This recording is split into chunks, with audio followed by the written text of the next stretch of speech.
Assalamualaikum warahmatullahi wabarakatuh. Halo semuanya teman-teman, selamat datang kembali di channel Ilo Bercerita dan masih bersama saya Ilo sendiri.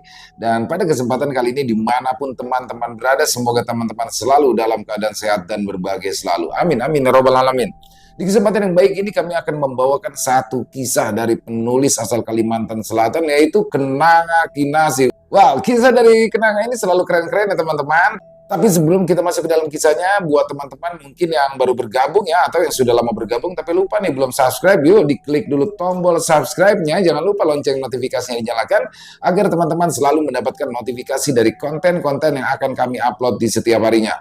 Kami juga ingin mengucapkan terima kasih ya kepada seluruh teman-teman yang sudah selalu setia hadir, yang sudah selalu mendukung kami, karena teman-temanlah kami selalu bersemangat berkarya di setiap harinya. Dan tidak pakai berpanjang-panjang lagi, tidak pakai berbahasa-basi lagi, langsung saja kita menuju ke tanah Kalimantan. Kebun cempedak Abah di pinggir hutan Kalimantan. Matahari mulai turun perlahan di ufuk barat, menyisakan semburat jingga yang menambah keindahan langit senja. Abah Rusdi, seorang pria dengan rambut yang mulai beruban, melangkah keluar dari rumahnya dengan langkah yang mantap. Tunjangan pensiun yang baru saja cair membuatnya bersemangat untuk mewujudkan impian lamanya, memiliki sepetak tanah subur untuk berkebun. Dengan setelan sederhana berupa sarung dan kemeja lama, Abah Rusdi menuju ke rumah temannya, Pak Hasan, yang telah menawarkan sebidang tanah dengan harga yang terjangkau. Rumah Pak Hasan terletak di desa yang berbeda, tetapi jarak tempuhnya terasa singkat karena hati Abah Rusdi kala itu sedang senang. Pak Hasan, pria setengah baya dengan wajah bersahaja itu, telah lama menjadi sahabat dari Abah Rusdi sejak mereka bekerja bersama di perusahaan yang lama. Meski Abah Rusdi sudah pensiun, tetapi hubungan mereka masih cukup baik. Senyum hangat menyambut kedatangan Abah Rusdi di teras rumah Pak Hasan yang terbuat dari kayu ulin. Abah Rusdi sudah siap melihat di tanahnya. Wah ini, ajak Pak Hasan sambil mengeluarkan sepeda motornya. Ayolah kasih, sambut Abah Rusdi yang memang sudah sejak tadi ingin segera menengok tanah yang ditawarkan Pak Hasan. Perjalanan mereka melewati jalan tanah berdebu yang dikelilingi hutan lebat. Suara derum mesin motor dan gemerisik dedaunan menemani perjalanan mereka yang memakan waktu sekitar 20 menit. Setibanya di lokasi, Abah Rusdi disambut dengan pemandangan yang memanjakan mata. Tanah itu terbentang luas, ditumbuhi pohon cempedak, ramania, dan berbagai pohon buah lainnya. Buah-buahan yang ranum menggantung rendah seakan siap dipetik kapan saja. Ini dia bah, tanah yang ulun tawarkan, ujar Pak Hasan sambil menunjuk sekelilingnya. Memang sebagian besar ditumbuhi rumput dan semak-semak karena lama tak terurus, tetapi di bagian pinggir tumbuh pohon yang buahnya sudah siap panen. Abah Rusdi mengangguk-angguk. Ia mengagumi setiap petak tanah yang ditawarkan. Pohon cempedak dengan batangnya yang besar dan kokoh berdiri tegak, sementara buahnya yang hijau kekuningan mengeluarkan aroma manis yang khas. Di sebelahnya, pohon ramania dengan daun-daun yang lebat dan buah yang berwarna kuning cerah memberikan sentuhan warna yang menarik di tengah hijaunya dedaunan. Wah, sudah siap panen. Kenapa hendak dijual wah ini? Tanya Abah Rusdi yang heran kenapa Pak Hasan memilih menjual tanahnya di saat buah cempedak itu sudah siap untuk dijual ke pasar. Perlu duit, Bang. Sahut Pak Hasan sambil tertawa, tapi dia berkata apa adanya. Waktu itu dia memang sedang membutuhkan uang yang cukup besar demi bisa memperbaiki rumah orang tuanya yang rusak karena angin puting beliung. Abah Rusdi berjalan pelan, menyusuri setiap sudut tanah.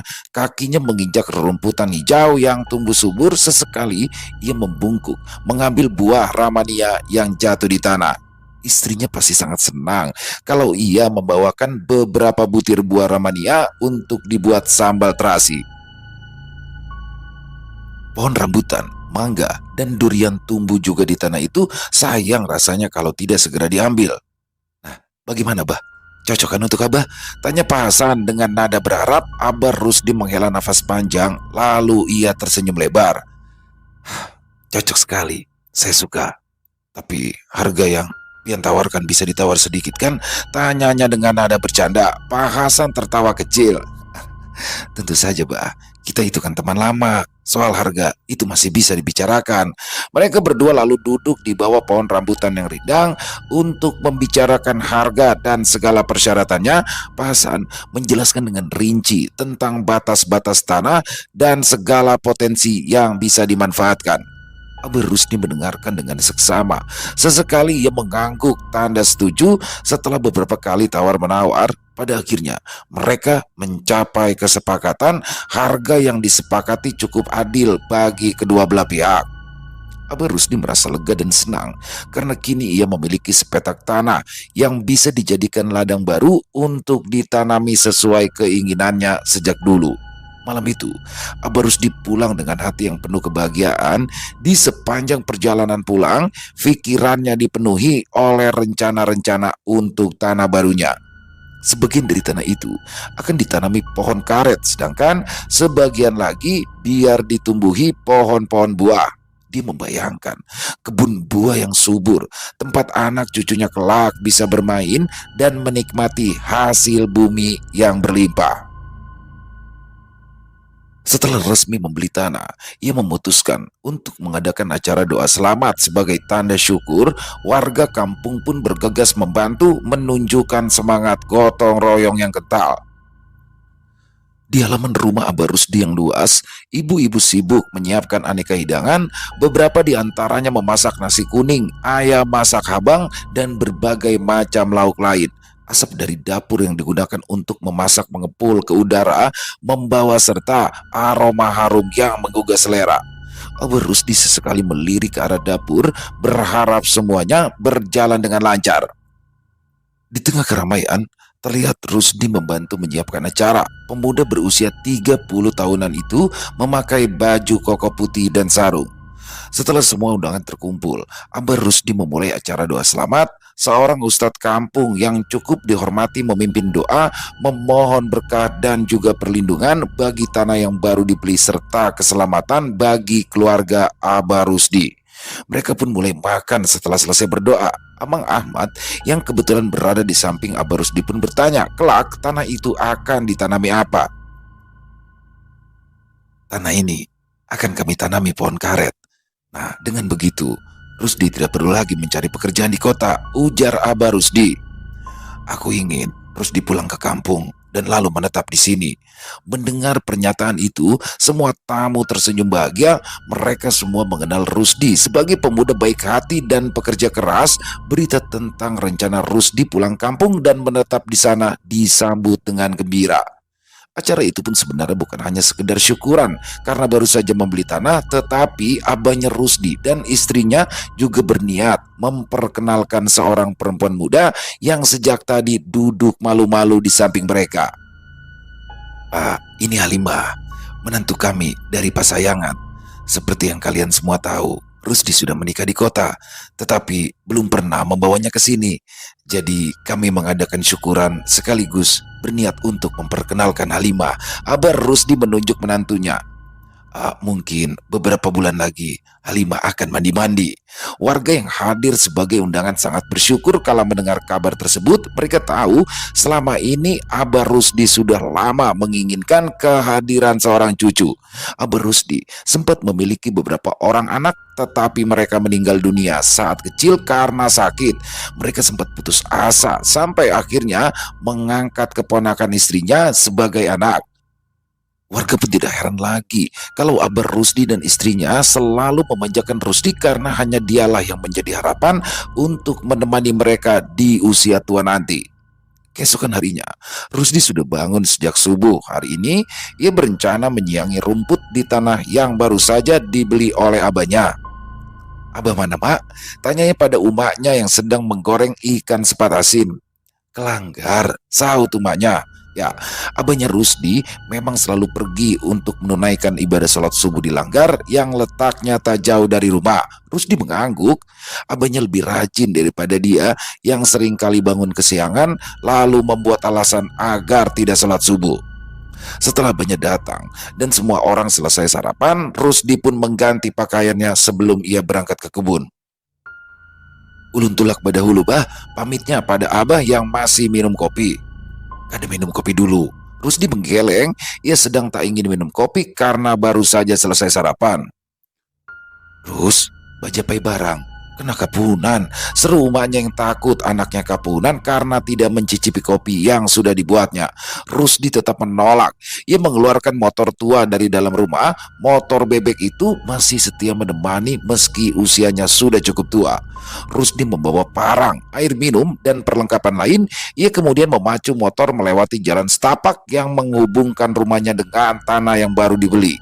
Saat melewati sebuah tikungan tajam di dekat hutan kecil, Rusdi mencoba mengurangi kecepatan. Namun, karena jalan yang licin akibat embun pagi, ban motor pun tergelincir. Rusdi kehilangan kendali dan motornya tergelincir ke pinggiran jalan, membuatnya jatuh terjerembab. Motor pun baru berhenti setelah motor itu menghantam sebatang pohon kecil, sementara Rusdi tergeletak di tanah dengan meringis kesakitan. Tulang kakinya terasa ngilu. Ketika ia mencoba bangkit, Rusdi bisa merasakan sakit tajam di pergelangan kakinya. Rusdi menyadari bahwa kakinya keseleo. Meskipun tidak ada luka terbuka, pergelangan kakinya kini terlihat mulai membengkak. Rasa sakitnya membuatnya sulit untuk berdiri. Beberapa saat kemudian, seorang tetangga yang sedang berjalan ke kebunnya melihat Rusdi yang terduduk di pinggir jalan. Mang Ahmad segera menghampiri dan membantu Rusdi duduk di tepi jalan. Rusdi, kamu tidak apa-apa? Tanya Mang Ahmad merasa khawatir. Ulun jatuh dari Honda, Bang. Kayaknya kaki ulun keseleo, jawab Rusdi sambil menahan rasa sakit. Mang Ahmad mengamati Rusdi. Tidak hanya kakinya yang keseleo, wajah serta pergelangan tangannya pun ikut terluka. Lelaki itu berbalik untuk memanggil beberapa warga yang kebetulan sedang melintas. Dalam sekejap, 3 orang pria datang dan membantu mengangkat Rusdi. Mereka membantunya naik ke atas motor, lalu membawanya kembali pulang ke rumah abahnya Rusdi. Di rumah, Abah Rusdi terkejut kala melihat anaknya dibawa dengan kondisi terluka. Dengan cepat, ia memutuskan untuk membawa Rusdi ke tukang urut di kampung sebelah yang terkenal handal dalam mengobati keseleo. Apa kataku tadi? Kalau ditawari kopi itu langsung diminum, jangan langsung pergi, omel umaknya yang melihat Rusdi dalam keadaan luka. Ayo cepat bawa ke rumah Julak Muna, Bah. Abah segera membawa Rusdi ke rumah Julak Muna. Perempuan paruh baya itu memiliki tangan yang ahli dan pandai menyembuhkan orang yang keseleo. Rumahnya sederhana, terbuat dari kayu dengan lantai papan, tetapi selalu ramai dikunjungi oleh orang-orang yang membutuhkan bantuannya. Sesampainya di rumah Julak Muna, Rusdi dibaringkan di atas tikar pandan. Julak Muna dengan teliti mulai memeriksa kaki Rusdi yang bengkak, meraba-raba pergelangan kakinya dengan lembut. Ia memijat dengan teknik yang sudah dikuasainya sejak muda, guna meredakan rasa sakit dan mengurangi bengkak secara perlahan. Tahan ya, Nang. Ini memang sedikit sakit, tapi nanti kamu akan merasa lebih baik ya, ujar Julak Muna sambil memijat bagian yang bengkak. Rusdi mengangguk sambil menggigit bibirnya, menahan rasa sakit yang timbul setiap kali Mak Muna menekan titik-titik tertentu di kakinya. Setelah beberapa saat, Julak Muna menepuk kaki Rusdi agak kuat. Jangan terlalu banyak bergerak dulu. Istirahatkan batis dulu beberapa hari. Nanti baru bisa mulai berkegiatan lagi, pesan Julak Muna setelah ia selesai mengurut kaki Rusdi. Ini kada cuma keseleo, tapi juga ada bagian tulang yang retak. Abah Rusdi mengucapkan terima kasih kepada Julak Muna, lalu membawa Rusdi pulang. Di rumah, Rusdi beristirahat dengan kaki yang telah dibalut dengan kunyit dan pala. Umaknya semakin kesal ketika ia tahu jika tulang anaknya retak. Meskipun begitu, dia jugalah yang paling repot menyiapkan berbagai makanan agar Rusdi tidak bosan hanya berbaring di kasur. Meski kejadian ini membuatnya harus menunda rencananya menyiangi rumput, Rusdi tetap bersyukur karena dirinya tidak mengalami cedera yang lebih parah. Dengan perawatan yang tepat dan istirahat yang cukup, ia yakin akan segera pulih dan bisa membantu abahnya mengurus tanah baru mereka. Jadi, siapa nanti yang kena mengawani abah di kebun? Tanya Halimah yang prihatin memikirkan siapa orang yang akan menemani mertuanya untuk menggarap kebun mereka. Amang Hamdan, ujar Rusdi yang langsung terfikir nama salah satu tetangganya. Abah Rusdi pun setuju dengan pendapat anaknya. Hari itu juga Abah Rusdi memutuskan untuk meminta bantuan dari tetangganya, Amang Hamdan, yang kebetulan sedang menganggur. Amang Hamdan, seorang pria dengan tubuh kekar dan semangat kerja yang tinggi, memang dikenal baik dan selalu siap membantu. Abah Rusdi segera menuju rumah Amang Hamdan yang hanya berjarak beberapa meter dari kediamannya. Rumah kayu Amang Hamdan terlihat asri dengan halaman yang penuh dengan tanaman hias. Abah Rusdi mengetuk pintu dan tak lama kemudian Amang Hamdan muncul dengan senyum yang ramah. "Assalamualaikum," sapa Abah Rusdi. "Waalaikumsalam Julak." Masuk, masuk," jawab Amang Hamdan sambil membuka lebar pintu rumahnya. Setelah berbasa-basi sebentar, Abah Rusdi langsung menyampaikan maksud kedatangannya. "Rusdi, tadi pagi dia kecelakaan, raba pas di jalan. Jadi aku hendak meminta tolong, gasan membersihkan rumput di kebun kami. Kira-kira bisakah?" Amang Hamdan dengan sigap menjawab. "Nah, pas ulun kadada gawian. Apabila mulai kita gawi Julak." Abah Rusdi menarik nafas lega kala mendengar kesediaan Amang Hamdan. Terlebih, lelaki itu juga menerima tawarannya dengan sangat antusias. Keesokan harinya, Abah Rusdi mengajak Amang Hamdan pergi ke kebunnya. Setibanya di sana, Amang Hamdan langsung mengambil alat-alat berkebun seperti sabit dan parang yang memang sudah disiapkan Abah Rusdi sebelumnya. Tanah itu nampak luas dengan rumput liar yang tumbuh subur hampir menutupi seluruh permukaan tanah. Pohon-pohon buah seperti cempedak dan ramania berdiri tegak di beberapa sudut lahan, memberikan bayangan sejuk. Amang Hamdan mulai bekerja dengan semangat. Dengan gerakan terampil, ia mengayunkan sabitnya, memotongi rumput liar yang tumbuh semakin tinggi. Abah Rusdi, meski ia sudah berusia lanjut, ia ikut membantu semampunya. Ia mengumpulkan rumput-rumput yang sudah dipotong ke sudut kebun agar nanti bisa dibakar saat sudah mengering. Dia juga ikut membersihkan area sekitaran pohon-pohon buah. Sambil bekerja, mereka berbincang ringan tentang kehidupan sehari-hari. "Tanah ini sangat subur ya Julak. Ada banyak potensi yang bisa dikembangkan," kata Amang Hamdan sambil mengusap keringat di dahinya. "Bujur Jarkam, rencananya tanah ini akan kami tanami pohon karet. Semoga bisa menjadi sumber penghasilan tambahan bagi keluarga selain menanam bani di sawah," jawab Abah Rusdi optimis. Dia yang dulu bekerja sebagai buruh sadap karet di perusahaan milik negara memang selalu mengidam-idamkan memiliki kebun karet sendiri. Waktu pun berlalu, matahari semakin tinggi di langit, membuat udara bertambah panas menyengat. Meskipun begitu, semangat Amang Hamdan dan Abah Rusdi tak pernah surut. Mereka terus bekerja tanpa henti, memanfaatkan setiap menit yang ada untuk membersihkan lahan tersebut. Ketika siang menjelang, umahnya Rusdi datang, membawakan air minum dan makan siang untuk mereka berdua. "Terima kasih Julak," ujar Amang Hamdan sambil menerima sebotol air putih.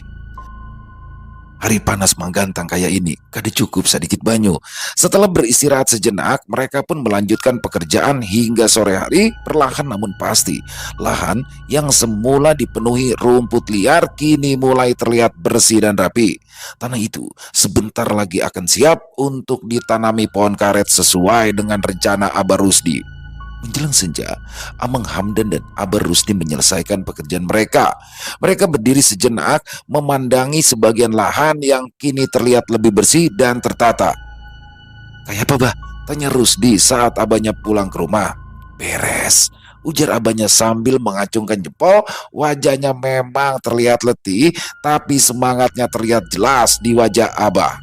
Keesokan harinya, Abah Rusdi kembali menyebut Amang Hamdan untuk melanjutkan pekerjaan mereka.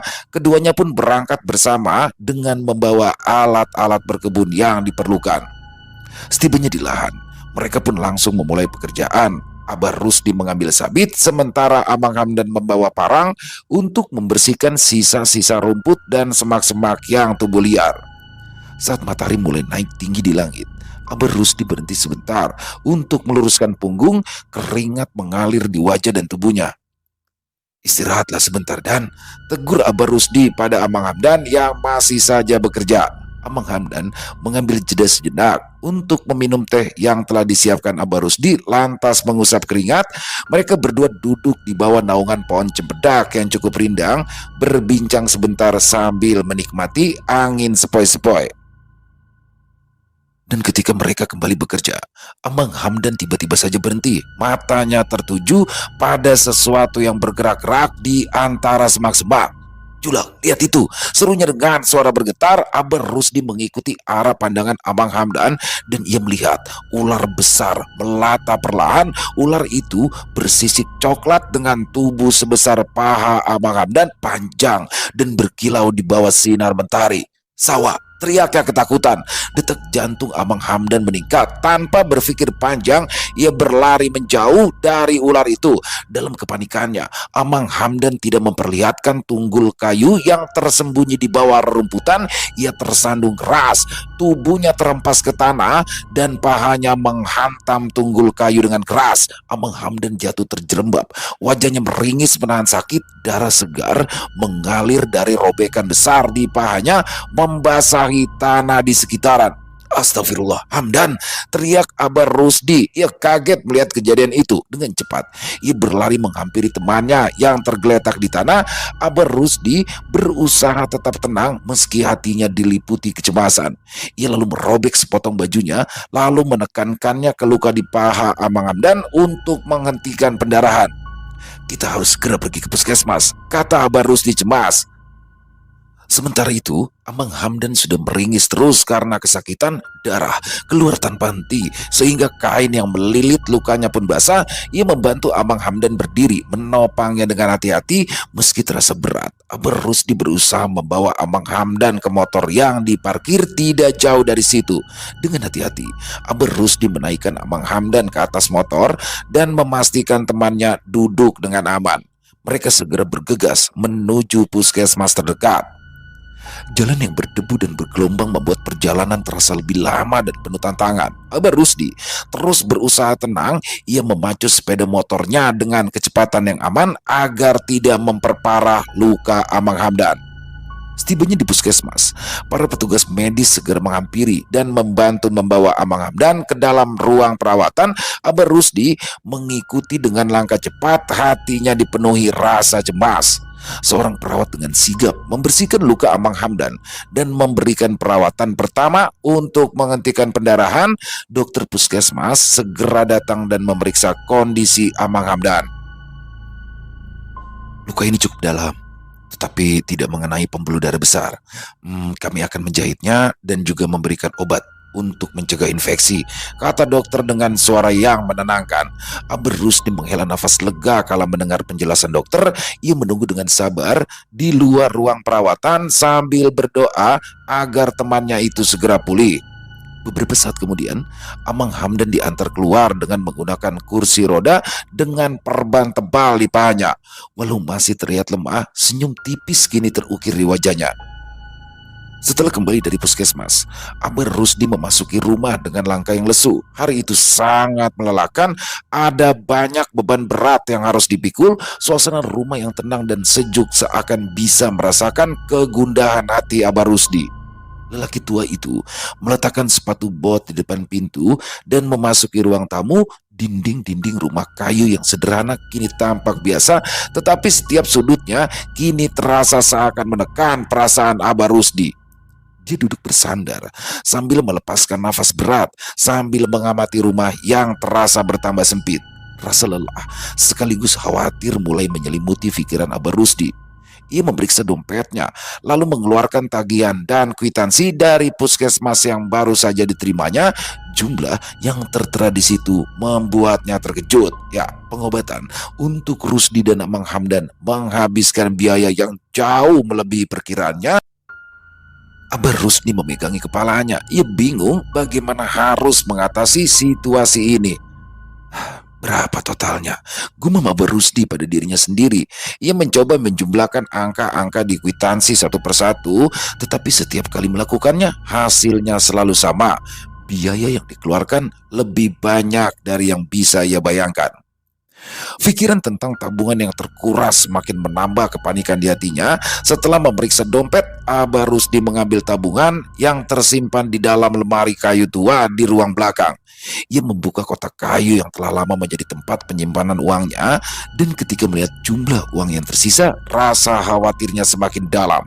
Tabungannya hampir terkuras habis dan ia belum tahu bagaimana cara untuk memenuhi kebutuhan sehari-hari serta merencanakan masa depan. Abah Rusdi menatap uang yang tersisa, merasa seolah ada beban berat di dadanya. Matanya mulai memerah sehingga ia berulang kali menarik nafas panjang. Bagaimana ini bisa terjadi? Kenapa semua harus terjadi di waktu yang bersamaan? Pikirnya dalam hati. Beberapa hari terakhir, ia harus mengeluarkan uang demi pengobatan Rusdi yang terjatuh dari motor, dan sekarang biaya perawatan Amang Hamdan yang terluka. Belum lagi biaya untuk kebutuhan sehari-hari dan juga perawatan tanah yang belum selesai. Melihat situasi yang semakin memburuk, Abah Rusdi merasa sangat tertekan. Ia menyadari bahwa dengan tabungannya yang menipis, dia harus mencari solusi cepat untuk menjaga agar keuangan keluarganya tetap stabil. Ia berpikir keras tentang bagaimana cara mendapatkan tambahan uang guna menutupi kekurangan ini. Apakah dia harus meminjam dari teman, menjual beberapa barang berharga, atau mencari pekerjaan tambahan? Semua itu menjadi pertanyaan yang menggantung di pikirannya. Sambil berenung, Abah Rusdi memutuskan untuk duduk di teras rumahnya demi menenangkan pikiran. Kalau saja dia masih bekerja sebagai buruh sadap, dia tidak akan sebusing ini karena ia bisa meminjam uang dari koperasi di sana. Tapi sekarang, Abah Rusdi lagi-lagi mendesak. Padi di sawah juga belum siap untuk panen, belum saatnya dijual ke tengkulak. Kenapa, Bah? Istrinya mendekat karena sejak tadi melihat sang suami yang tampak resah. Abah Rusdi pun menceritakan beban pikirannya. Dia juga menjelaskan besarnya biaya pengobatan yang harus dia tanggung karena Amang Hamdan terluka saat bekerja pada dirinya. Istrinya lalu menyerahkan gelang yang selama ini dipakainya. Kalau perlu, jual saja ini, Bah.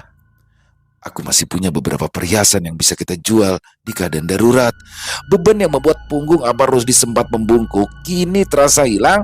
Abah Rusdi memandang istrinya penuh terima kasih. Setidaknya sekarang mereka bisa bernapas lega sampai hasil sawah nanti bisa dijual.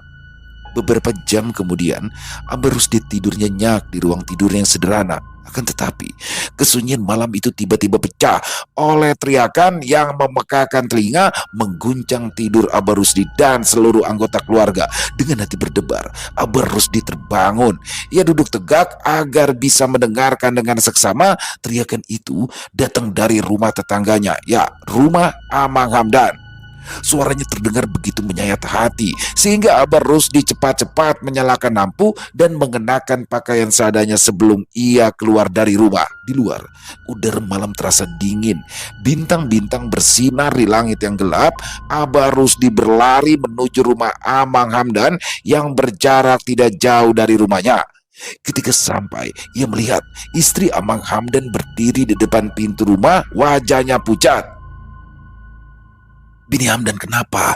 tanya Abah Rusdi dengan nada khawatir. "Julak, tolongi laki ulun, Julak. Mulai tadi dia terus berteriak kesakitan dan menyebut-nyebut ular. Tapi tidak ada ular di rumah," jawab istri Hamdan panik. Tanpa membuang waktu, Abah Rusdi masuk ke dalam rumah Amang Hamdan. Di dalam, suasana tampak kacau. Lampu menerangi ruang tengah yang tampak berantakan. Dari bagian kamar terdengar suara Amang Hamdan yang berteriak-teriak kesakitan. Abah Rusdi segera menuju ke kamar tidur. Di dalam kamar, Amang Hamdan terbaring di ranjang dengan tubuh gemetar. Wajahnya tampak merah dan berkeringat karena kesakitan. Awas, awas ada ular. Di situ ada ular," katanya dengan suara ketakutan. Matanya terpejam seolah-olah sedang melihat sesuatu yang mengerikan. Abah Rusdi memeriksa suhu tubuh Amang Hamdan. Ia mengernyitkan kening ketika merasakan kulit yang panas membara. Bahaya kalau dibiarkan lebih lama, pikirnya. Ia merasa cemas melihat keadaan Amang Hamdan yang semakin parah. "Sabar, Hamdan. Aku akan segera memanggil Ustadz untuk membantu," ujar Abah Rusdi cepat. Ia segera melangkah keluar dari rumah Hamdan dan menyuruh Rusdi untuk menelpon Ustadz yang dikenal baik di desa. Amang Hamdan kerasukan, tanya Rusdi heran saat ia disuruh menelpon Ustadz Fauzi. Lah kasih telepon, geram Abah Rusdi kesal. Suruh Guru Fauzi datang ke rumah Hamdan. Wah inian jua. Setelah berpesan demikian, Abah Rusdi pun kembali ke rumah Amang Hamdan diikuti oleh istrinya yang juga merasa penasaran.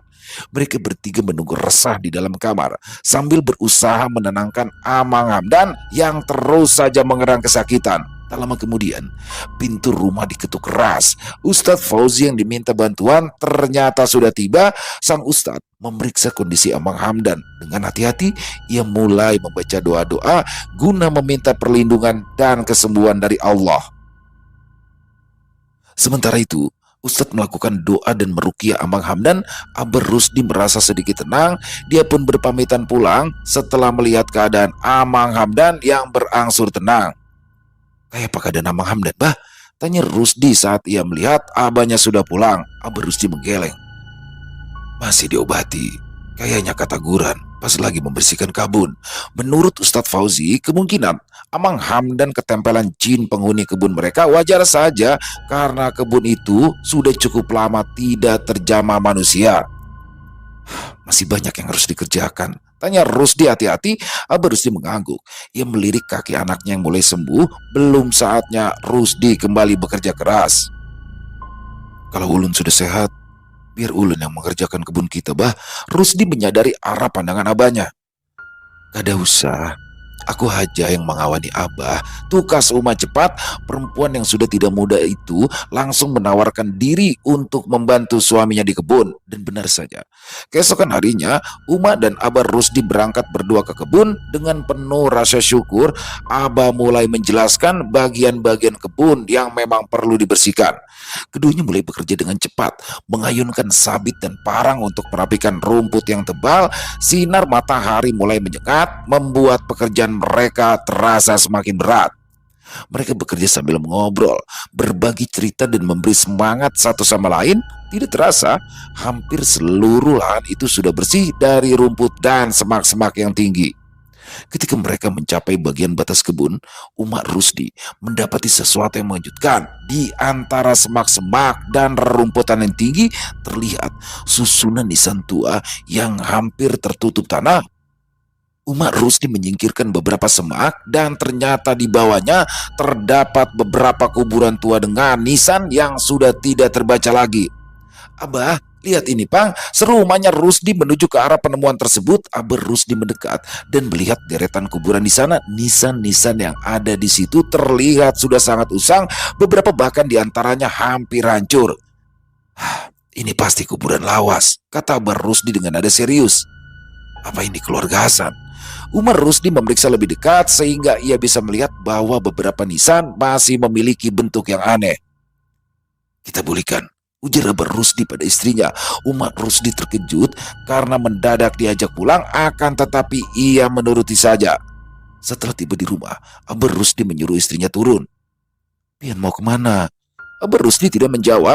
Dadanya bergemuruh karena kemarahan yang membara saat ia mengemudikan motornya menuju ke rumah Pak Hasan. Setiap detik perjalanan terasa semakin menegangkan bagi Abah Rusdi.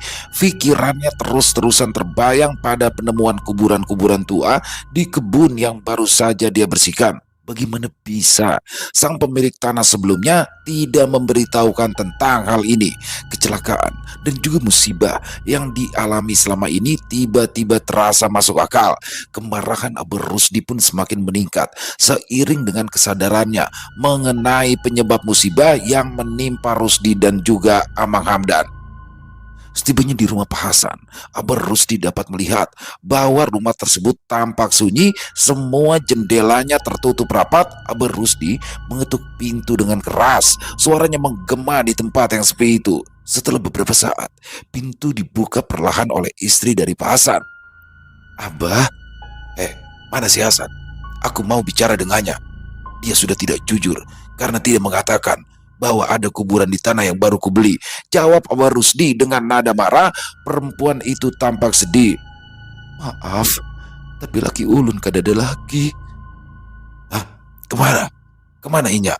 Darah Abah Rusdi semakin panas ketika istri Pak Hasan beralasan suaminya tidak ada.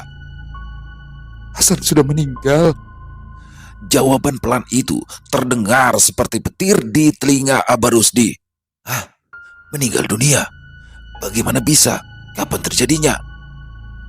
Hasan sudah meninggal dalam keadaan perut membusung beberapa hari lalu. Jawab perempuan itu dengan mata yang basah. Abah Rusdi meninggalkan rumah tersebut dengan rasa campur aduk. Dia merasa marah, tertekan, dan juga sedih.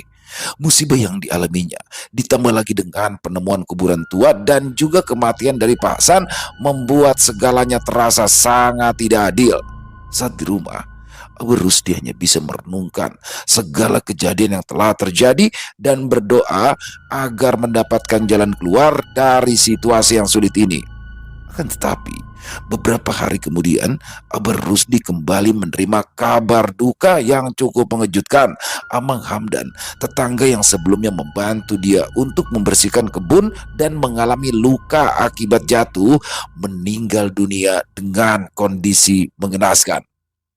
Berita ini menghantam Abah Rusdi dengan sangat keras, membuatnya tak percaya saat ia menatap perut jenazah Amang Hamdan yang terlihat membuncit. Setiap kali Abah Rusdi memikirkan tentang penyebab kematian yang sama Amang Hamdan dan juga Pak Hasan yang sama persis, rasa curiganya terhadap tanah yang baru dibelinya itu semakin kuat. Setelah pemakaman Amang Hamdan, Abah Rusdi mengumpulkan keluarga dan berbicara dengan mereka tentang keputusannya.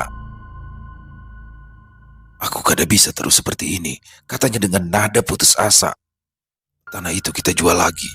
Rusdi menganggukkan kepala tanpa banyak protes. Begitu pula umatnya yang akhir-akhir ini sudah melihat perubahan sikap Abah Rusdi. Ya, sejak membeli tanah itu, suaminya tidak pernah terlihat senang. Wajahnya tampak selalu murung karena banyaknya permasalahan yang datang.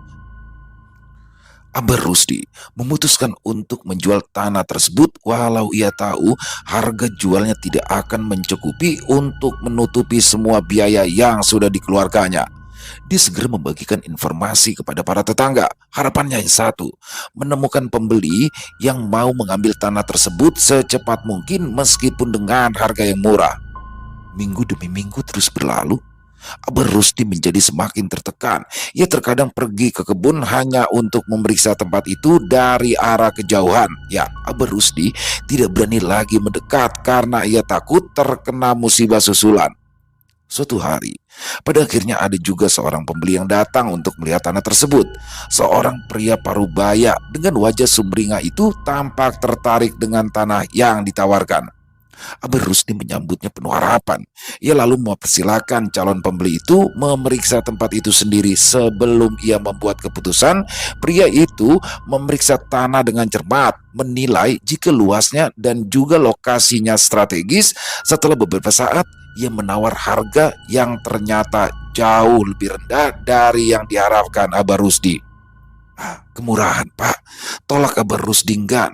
Pria itu tersenyum lemah. Dia pun beralasan jika uang yang dimilikinya saat itu masih belum mencapai harga yang diinginkan oleh Abah Rusdi. Setelah berpikir beberapa lama, walau Abah Rusdi sedikit enggan, dia tahu bahwa tidak ada pilihan lain. Dengan berat hati, ia pun menyetujui tawaran tersebut dan menyelesaikan transaksi. Setelah jual beli selesai, Abah Rusdi memandangi tanah itu untuk terakhir kalinya. Suasana sekitaran nampak semakin sepi dan juga suram. Akan tetapi, Abah Rusdi bisa merasakan campuran antara rasa lega sekaligus kesedihan saat ia meninggalkan tempat tersebut. Dia berharap bahwa dengan menjual tanah itu, dia bisa mengakhiri musibah dalam keluarganya. Hari-hari setelah penjualan tanah itu mulai terasa lebih tenang bagi Abah Rusdi. Uang dari hasil penjualan kebun dialihkan untuk membuka warung yang dikelola oleh anak dan juga menantunya. Abah Rusdi kini benar-benar lega karena kehidupan keluarganya berjalan dengan normal. Biarpun tidak memiliki kebun sendiri, setidaknya masih ada penghasilan yang masuk dari warung mereka. Akan tetapi, kekenangan itu rusak pada suatu hari ketika Abah Rusdi sedang duduk di beranda rumahnya. Julak, Pian sudah mendengarlah Jamil teman sepermainan Rusdi yang berasal dari desa tetangga datang dengan nafas ternganga. Mendengar apa? Tanya Abah Rusdi heran. Anaknya pun ikut keluar ketika ia melihat Jamil datang. Haji Supri yang manukar tanah pian itu. Iya, aku tahu, Haji Supri. Kenapa Inya? Abah Rusdi memandang keheranan karena Jamil masih belum juga menjelaskan maksud dari kedatangannya. Haji Supri, Haji Supri meninggal baisukan tadi Julak. Parut Sidin bangkak, sama kayak Amang Hamdan. Jamil bergidik ngeri saat menjelaskan tentang kondisi perut Haji Supri yang juga bengkak saat meninggal dunia tadi pagi. Abah Rusdi terkejut kala mendengar berita tersebut. Kenapa bisa kayak itu? Jamil mengambil kopi milik Abah Rusdi, lalu meminumnya sampai habis. Abah Rusdi hanya memandangnya tanpa protes karena penasaran dengan berita yang dibawa Jamil. Jadi kayak ini Julak. Jamil pun mulai bercerita kalau tanah yang dijual Pak Hasan sebenarnya bukan milik pribadi tapi masih menjadi milik orang tua Pak Hasan. Tanah itu niatnya dijual untuk memperbaiki rumah orang tuanya yang hancur karena angin puting beliung beberapa bulan yang lalu. Tapi sayang, uang hasil penjualan kebun itu ternyata dipakai oleh Pak Hasan untuk berjudi sampai habis tak tersisa. Adik Pak Hasan pun murka, lalu mengirimkan guna-guna ke kakaknya itu sampai meninggal dunia. Abah Rusdi bergidik ngeri kala mendengar perseteruan saudara yang berakibat hilangnya nyawa itu. Lalu, kenapa Amang Hamdan dan juga Haji Supri juga meninggal? Mereka berdua sama sekali tidak punya urusan dengan Pak Hasan. Jamil memandang Abah Rusdi dengan tatapan tidak enak hati. Lalu ia berkata, guna-guna itu kabarnya juga dipasang di tanah di kebun itu. Jadi orang yang lengah akan menjadi korban yang berikutnya. Bisa jadi adik Pak Hasan mengincar Pian, tapi Pian punya pegangan yang lebih kuat. Jadi Pian bisa selamat. Hati Abah Rusdi bergetar kala mendengar ucapan Jamil. Beruntung dia dan istrinya selamat dari guna-guna yang dipasang di kebun tersebut. Setelah beberapa saat mengobrol, Jamil pun berpamitan pulang. Abah Rusdi berdiri masuk ke dalam rumah. Dia berniat menceritakan kejadian itu pada sang istri yang sedang memasak di dapur. Akan tetapi niatnya tertunda saat ia melihat bibir sang istri yang terus bergerak pelan walau ia sedang sibuk mengaduk sayur di panci. Ya, Abah Rusdi tahu kebiasaan istrinya yang tak pernah lalai membaca sholawat. Dan mungkin itu pula lah yang sudah menyelamatkan mereka sekeluarga dari guna-guna orang yang berniat jahat pada mereka. Selesai. Wow, luar biasa. Kisah dari Kenanga Kinasi selalu bikin cerita. Endingnya tuh selalu benar-benar nggak bisa ditebak ya. Dan pada kisah kali ini banyak sekali ya hikmah yang baik yang bisa kita ambil. Banyak sekali makna yang tersirat dalam kisah ini. Dan selalu kisah dari Kalimantan itu selalu menarik untuk disimak ya. Bagaimana seorang, jadi Abah Rusdi itu maksudnya abahnya Rusdi teman-teman ya, maksudnya abahnya Rusdi. Jadi orang-orang Banjar ini memanggil ayah itu dengan sebutan abah dan ibu itu dengan sebutan uma. Jadi abahnya Rusdi ini membeli kebun, ternyata ya kebun yang dimiliki oleh Pak Hasan ini adalah merupakan masih sengketa dalam hal waris teman-teman, masih dalam hal waris. Jadi ternyata tanah milik Pak Hasan ini masih ada sengketa dalam hal waris ya. Ada adiknya yang tidak terima dengan penjualan kebun tersebut, yang mana tadinya tujuannya hasil penjualan kebun itu adalah untuk perbaikan rumah orang tuanya yang terkena musibah, tapi ternyata habis oleh Pak Hasan di meja judi. Ini yang Pak Abah Rusdi nggak tahu nih. Pantas tuh banyak masalah, bahkan sempat disinyalir apakah karena faktor kuburan itu ya. Karena kuburan juga gimana ya, di dalam kebun yang tanah yang dijual tuh ada kuburan dan nggak hanya satu. Tapi ternyata Pak Hasan sudah meninggal dunia. Dan poin yang paling di sini saya suka itu pas endingnya. Ternyata keluarganya Pak Hasan itu mengirimkan guna-guna tidak hanya ke Pak Hasan. Jadi ciri-cirinya sama ya, Pak Hasan dengan Amang Hamdan sama-sama nih perutnya buncit. Dan sebenarnya itu juga ditujukan kepada Abah Rusdi. Karena kalau orang sudah dalam posisi seperti adiknya Pak Hasan ini udah gelap mata ya, nggak peduli itu siapa aja, sikat. Dan guna-guna itu juga ditanamkan buhulnya di kebun bekas milik Pak Hasan yang sudah dibeli Abah Rusdi. Alhamdulillahnya Abah Rusdi dan keluarga selamat, hanya Rusdinya sendiri yang sempat kecelakaan. Di sini yang saya sukanya adalah ternyata dia nggak punya pegangan apa-apa. Abahnya Rusdi tidak punya ilmu apa-apa. Solawat lah yang menyelamatkan dia. Jadi istri dari Abah Rusdi, umahnya Rusdi ini selalu tidak putus-putusnya bersolawat. Luar biasa. Inilah poin terbaiknya. Jadi keren banget, Kenanga Kinasi luar biasa atas kisahnya, dan semoga teman-teman selalu terhibur ya dengan kisah-kisah dari Kenanga Kinasi. Dan silakan buat teman-teman mungkin yang punya komentar lain ya, mungkin punya pendapat lain tentang kisah barusan, silakan bisa menuliskannya di dalam kolom komentar ataupun hanya sekedar saling menyapa, silakan. Insya Allah kami akan menjawabnya satu persatu.